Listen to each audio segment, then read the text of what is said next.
Tere tulemast Musta kassi taro lugemisse neitsid. Siit tuleb lugemine teile nädalaks 23. veebruar kuni 1. märts. Ma olen teile siia valmis pannud 7 kaarti ja vaatame, mis neil kaartidel teile siis selleks nädalaks öelda on. No nädal algab teil siin müntide kaardiga. See müntide kaart on selline kaart, mis räägib sellest, et te nagu vaatate ja vaagite oma külvatud seemneid, te ootate saaki.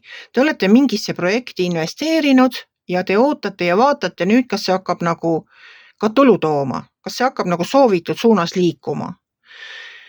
Ja teil tuleb ka nagu oma seisukohti kaitsta. Võib-olla teil tuleb seda projekti kaitsta kellegi eest, aga te olete ise väga enesekindel. Et seda räägib mulle see sauade kuninganna seal. Et te olete enesekindel, te teate täpselt, kuhu te investeerisite, mis see tulemus peab olema ja te ei lase ennast kõigutada. Ja teete õigesti. Sellepärast, et seal edasi tuleb kaarikukaart ja kaarikukaart ütleb, et kui otsus on tehtud, asjad on maha külvatud, te olete alustanud selle projektiga, siis nüüd hakkavad asjad liikuma jõuliselt ja kiiresti. Et kaarikukaart paneb asjad liikuma just nimelt soovitud suunas ja õiglus pannakse maksma.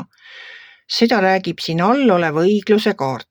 Et mis iganes probleemid teil olid, kus te pidite ennast kaitsma, võib-olla te pidite tõesti seda projekti kaitsma, millesse te olete investeerinud ja võib-olla teised ei näe seda niimoodi, nagu teie näete.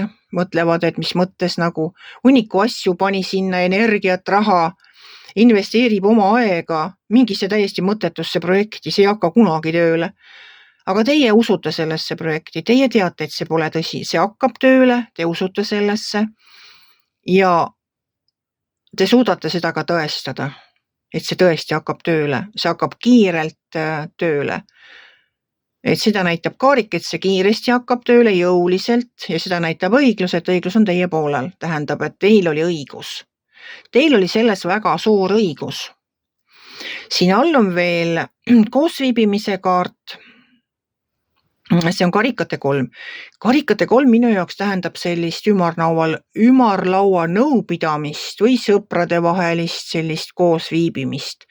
Aga kuna siin järgmine kaart on sauade 5, mis tegelikult näitab seda, sauade 5 on selline konfliktikaart. See on kas konkurentsikaart või konfliktikaart. Võib-olla sellel koosviibimisel saate te tuliselt vaielda ja oma seisukohti kaitsta. Et kuidas nii, et mina olen nii öelnud ja nii on. Aga no teised näevad seda ka, et teil on õigus. Et nad näevad seda, te olete kõik teinud õigesti. Te olete endas kindel, et te olete teinud õiged sammud. Õiglus on teie poolel. Rääkigu nad siis mida tahavad. Kaarik paneb asjad liikuma. Ja ma loodan, et see koosviibimine on ka ikkagi nagu sõbralikus õhkkonnas ja te suudate nagu neile selgeks teha, kes kahtlevad, et neil ei ole õigus. Et soovin siis teile sellesse nädalasse, enne kõike ma soovin teile, kuidas ma ütlen siis, kainet mõistust.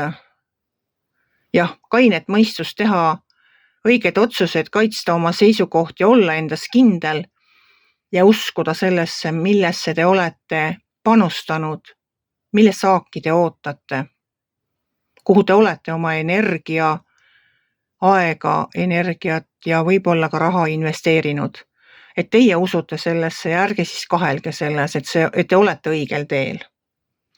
Et soovin teile absoluutselt kainet pead ja kaitske oma seisukohti, kui te olete kindel iseendas ja teil on põhjus selles nagu olla kindel, siis kaitske oma seisukohti ja tulgu teil väga siukene tegus ja tore nädal.